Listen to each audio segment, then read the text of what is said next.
过2天就是镜子27岁的生日了，希望他可以在生日前出院。现在去给他买点水果，看看有没有什么水果。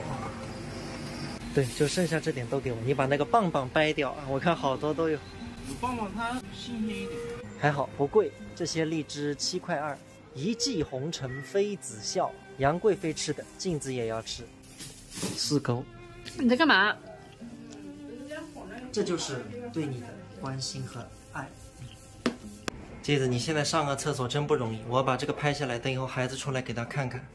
你看，你肚子上绑着胎心监护，手上吊着2瓶水，我来帮你吧。今天给你改善伙食了，你看，我点了什么？必胜客，是不是医院的饭都吃厌了吧？你看，你看，蘑菇，蘑菇面包烤一烤，这个可能是虾吧？看看是对虾，对，这个应该是2两鸡翅，凯撒酱，对，蘸那个凤尾虾的。这些日子苦了你了，只要一切都好就好，只要小小刘健康。味道怎么样？哪个？你怀孕前42公斤，现在62，胖了40斤了。人家都说你胖了之后好看。等到生完就要缩回去了。那缩也缩不了原来了，估计100斤吧。就是你那些之前的旗袍都要重做，都穿不进去了。哎，再说吧。希望你生日前可以出院，镜子。来，加油！加油！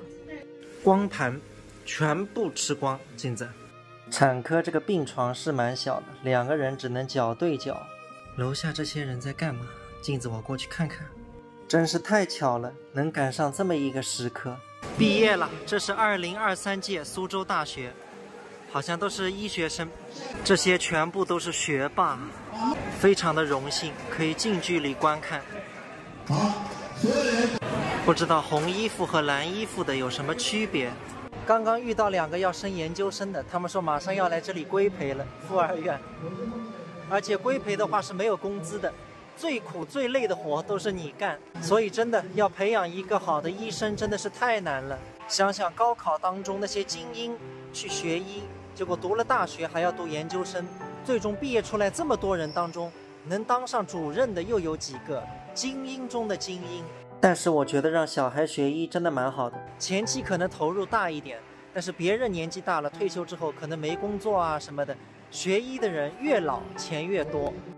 我个人是从不追星的，我不喜欢那些电影明星，我的偶像都是科学家和那些有名的医生，他们才是一个国家的未来和希望。我刚刚问了医院的主任啊，就楼下那些苏州大学的大学生也好，研究生也好，要能够到附二院来工作的几率是非常小。